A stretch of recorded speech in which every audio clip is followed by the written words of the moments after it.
Hello guys, स्वागत है आपका सिटीजन सी चैनल पर। और आज आप देखने वाले हो 1981 में रिलीज हुई horror comedy film Saturday the 14th का ब्रेकडाउन, जिसके डायरेक्टर हैं हॉवर्ड आर कोहन। ये पुरानी हॉरर मूवीज का स्पूफ है, फ्राइडे द 13th या किसी और स्लैशर की पैरोडी नहीं है। टाइटल का मतलब यह है कि अगर फ्राइडे द 13th मनूस दिन है तो उससे अगला दिन सैटरडे द 14th उससे भी ज्यादा मनूस दिन है। टाइटल खुद एक मजाक है। तो चलिए अब ज्यादा देर ना करते हुए जल्दी से स्टोरी स्टार्ट करते हैं।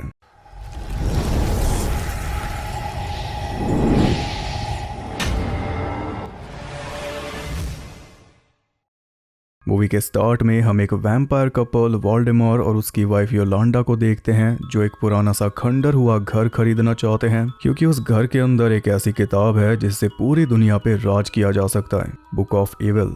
घर खरीदने के लिए बकायदा वो दोनों एजेंट से मिले और एजेंट से उन्होंने कुछ जरूरी सवाल भी किए, जो कि घर खरीदने से पहले हर एक वैम्पायर करता है। जैसे कि बच्चों का स्कूल यहाँ से पास में है क्या? बच्चे तो इनके हैं नहीं, तो आप समझ ही गए होंगे क्यों पूछ रहे हैं। पर एजेंट नहीं समझी। वो पूछती है कि तुम्हारे पास बच्चे हैं क्या? तो वोल्डेमॉर कहता है कि हम कोशिश तो करते हैं कि जल्दी जल्दी मिलते रहें। गंजा वैम्पायर भी आपने पहली बार देखा होगा और इसे धूप में भी कुछ नहीं हो रहा। अब घर चाहे कितना भी महंगा क्यों ना हो, पैसे की कोई दिक्कत है ही नहीं, क्योंकि सदियों से जिंदा है। दिक्कत पैसे की तो नहीं बल्कि किसी और चीज की है, जिस वजह से घर इनका नहीं हो सकता।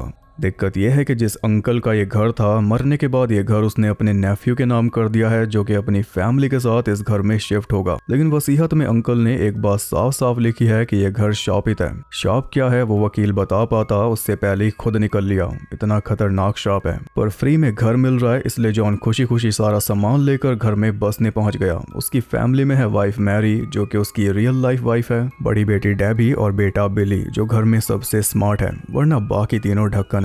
मैरी और बच्चे तो सामने वाले सुंदर घर को अपना समझ रहे थे, फिर जॉन उन्हें वापस जमीन पर ले आया। वैम्पायर्स के सामने ही वो फैमिली उस खंडर को घर बनाने चल दी, लेकिन वैम्पायर्स इतनी आसानी से नहीं मानने वाले। घर तो उन्हें चाहिए ही, और इसके लिए उन्हें बस थोड़ी सी मेहनत करनी होगी। बस फैमिली को डराना होगा ताकि वो घर छोड़कर भाग जाएं। वो घर थोड़ा पुराने जमाने का था। लाइट का स्विच ऑन करने पर मोमबत्तियां जल उठी। एक और बात यह है कि फैमिली का डॉग घर में नहीं घुस रहा, वो बाहर से ही भाग गया। इसका मतलब सबसे स्मार्ट बिल्ली नहीं है, कुत्ता है। कुत्ते का नाम है रोवर, जो रेंज में आ ही नहीं रहा था, तो फिर उन्होंने भी जाने दिया। अभी घर इतना बिखरा पड़ा है, उसे भी तो संवारना है। पर कुत्ते से ध्यान हटा तो बिल्ली गायब हो गया। सब अलग अलग होकर उसे ढूंढने लगे तो डेबी बेचारी बिना बात के डर गई। वो बोली कि ये जगह बहुत ही क्रीपी है। एक पेंटिंग की आंखें हिल रही थी, बस इससे ज्यादा और क्या है। बाकी तो बस जाले ही लगे हैं पूरे घर में। उसकी चीख सुनकर बिल्ली भी वापस आ गया, जो गया था फ्यूज बॉक्स ठीक करने। उसकी बदौलत लाइट ऑन हो गई।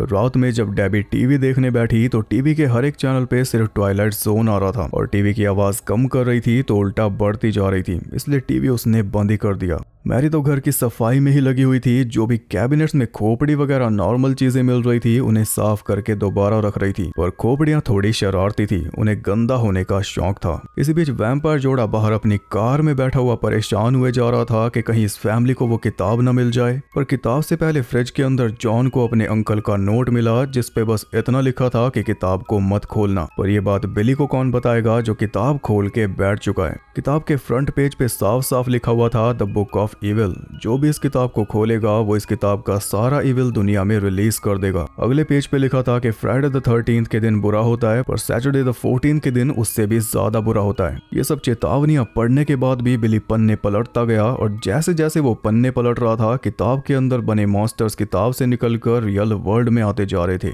या तो घर के अंदर या घर के बाहर। पर जो बाहर स्पॉन हो रहे थे वो भी इवेंचुअली घर के अंदर ही आ रहे थे। मॉन्स्टर्स के अलावा फ्रिज में एक ऐसा जंगली चूहा रह रहा था, जो एक बार में पूरी प्लेट ही गायब कर रहा था। खैर कुछ देर बाद वो एजेंट दोबारा आ गई। उसे लगा कि घर में पूरा दिन बिताने के बाद अब तो ये फैमिली घर को बेच ही देगी, मगर वो घर के अंदर जा पाती उससे पहले एक मॉन्स्टर ने बाहर ही उसे छील डाला, और उसकी चीख सुनकर जॉन बोला कि कोई उल्लू होगा। रात में बोलते हैं उल्लू। मैरी ने विंडो से पर्दा हटाकर देखा तो एक चमगादड़ दिखाई दिया, जो कि असल में वोल्डेमॉर था, पर मैरी को वो उल्लू ही लगा, क्योंकि एक ही बात है।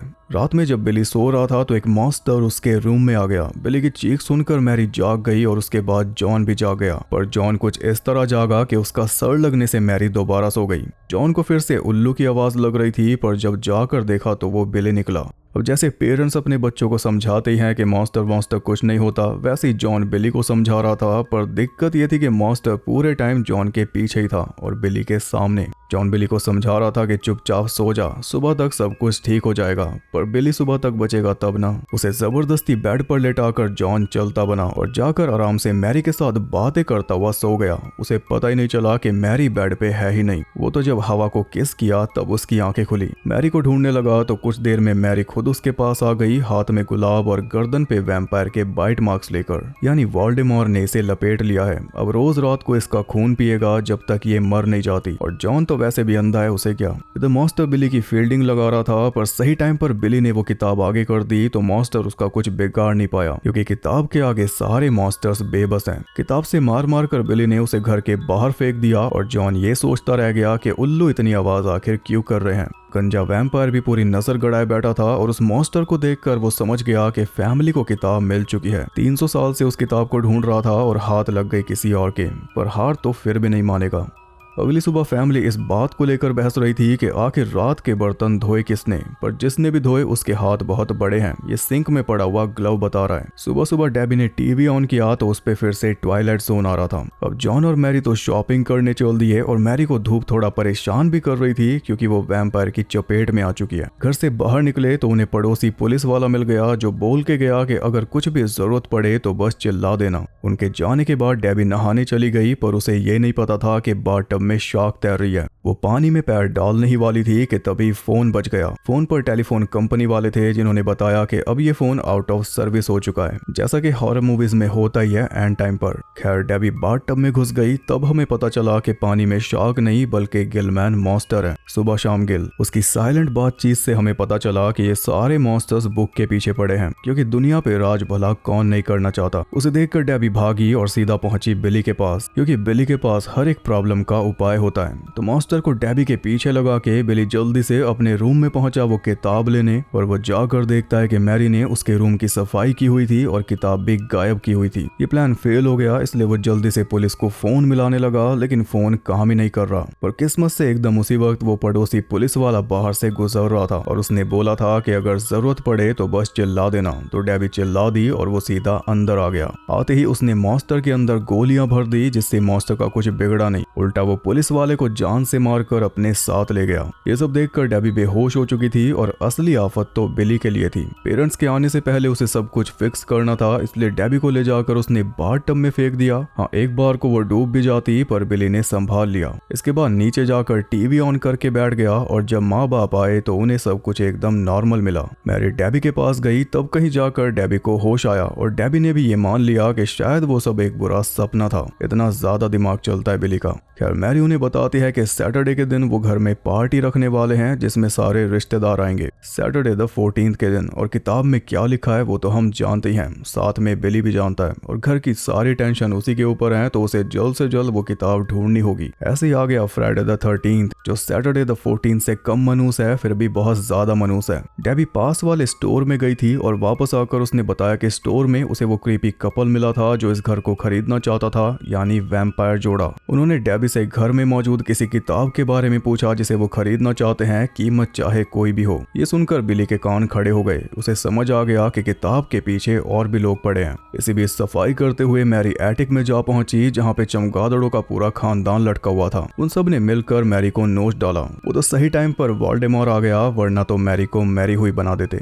इस घटना को देखते हुए जॉन ने पेस्ट कंट्रोल वाले के पास फोन किया, जिसकी खुद की दुकान में मक्खियां भिनक रही थी। जॉन ने अपना एड्रेस बताया 329 एल्म स्ट्रीट, और ये nightmare on the Elm street का रेफरेंस नहीं है, क्योंकि वो मूवी तब तक आई ही नहीं थी। खैर जो बंदा उस दुकान वाले ने भेजा वो निकला वैम्पायर हंटर वैन हेल्सिंग। वो अच्छा खासा सामान लेकर आया था घर में कुछ दिन बिताने के लिए, क्योंकि असल में वो भी उस किताब के पीछे पड़ा है। कोट इतना बड़ा पहन रखा था कि जैसे ही हाथ खोले मैरी डर के भाग गई। उसे लगा मोटा ताजा चमगादड़ आ गया। डेबी खाना बनाने की तैयारी करने लगी तो फ्रिज में से निकला पुलिस वाले का कटा हुआ सर। डेबी जल्दी से भागकर सबको बुला कर लाई, पर तब तक वो सर गायब हो चुका था और उसकी जगह पर आ चुका था बना बनाया मीट। और विंडो पर जो मैसेज लिखा हुआ था वो वैन हेल्सिंग ने पढ़ लिया और उससे पता चला कि मॉन्स्टर्स अनपढ़ हैं। रात को सब डिनर करने बैठे तो वैन हेल्सिंग ने उस किताब की बात छेड़ दी कि जो भी उस किताब को खोलेगा वो हमेशा नरक की आग में जलेगा। तब जाके बिली ने बताया कि वो किताब मुझे मिल गई थी और मैंने खोल भी दी थी, पर फिलहाल वो कहाँ पर है मुझे नहीं पता।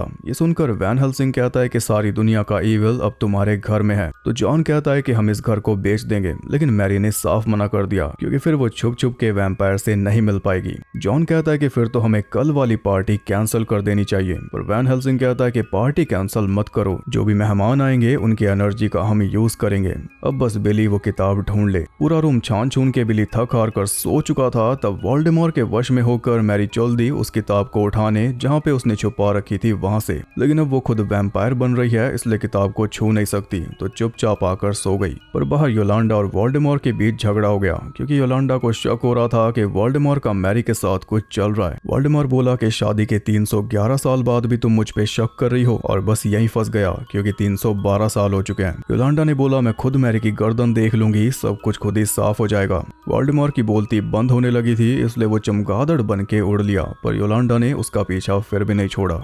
अंदर डेबी टॉयलेट में जाने के लिए उठी पर पहुंच गई किचन में जहां पे चल रही थी मॉन्स्टर्स की मिडनाइट पार्टी। तब उसने देखा एक ऐसा मॉन्स्टर जो साफ सफाई का शौकीन है, वही रात में बर्तन धोता है। अब डेबी वहां से निकलना चाह रही थी लेकिन मॉन्स्टर्स हर जगह से पार्टी में शामिल होने आ रहे थे। बचते बचाते कैसे भी करके वो अपने रूम में पहुंची और उसके पीछे पीछे गिलमैन भी आ गया, लेकिन रूम के अंदर फॉग इतना था कि वो अपने आप बाहर भी निकल गया और डेबी आराम से दरवाजा बंद करके सो गई। इतने में वैम्पायर जोड़ा भी घर में घुस चुका था और आते ही उन्हें मिल गया वैन हेल्सिंग, जिसने उन्हें डरा के उड़ा दिया। इसके बाद बिली नीचे आया और वैन हेल्सिंग से बोला कि हमें इस घर से निकल जाना चाहिए। ये सुनकर वैन हेल्सिंग बड़े प्यार से उसे दरवाजे तक लाया और बोला कि निकल जाओ। पर जैसे ही बिली ने दरवाजा खोला उसके सामने भयंकर आंधी तूफान आ गया, यानी अब कोई भी इस घर से नहीं निकल सकता। बिली कहता है कि मंडे को मेरा स्कूल है, पर मंडे तक कुछ बचेगा ही नहीं, कल रात तक सब कुछ खत्म हो जाएगा।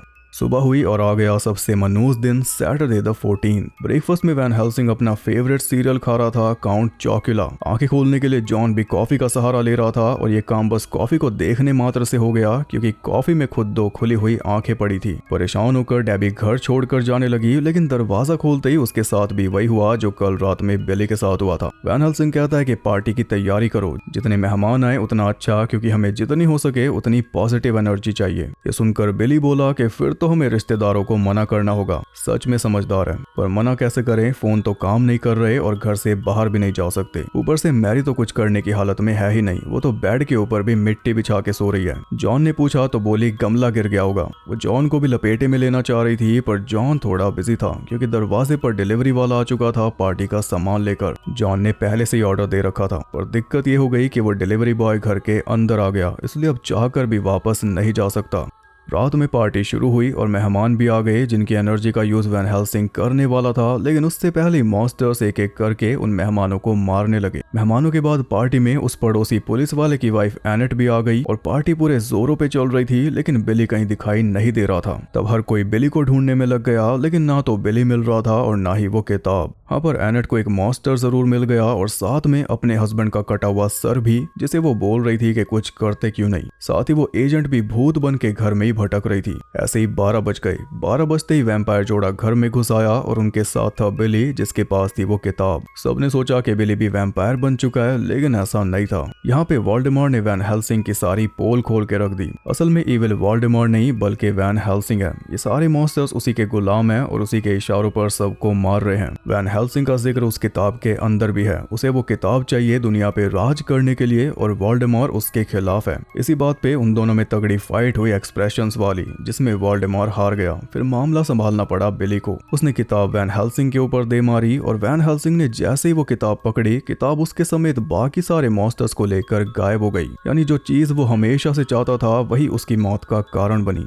अब सारा खतरा टल गया, दुनिया बच गई, इसलिए उनका कुत्ता रोवर भी अपने आप रेंज में आ गया। कादाना सबसे स्मार्ट ये है और वैम्पायर जोड़े के साथ भी उनके रिश्ते अच्छे हो गए। वो फैमिली सामने वाले सुंदर घर में शिफ्ट हो गई और इसी के साथ ही मूवी भी खत्म हो गई।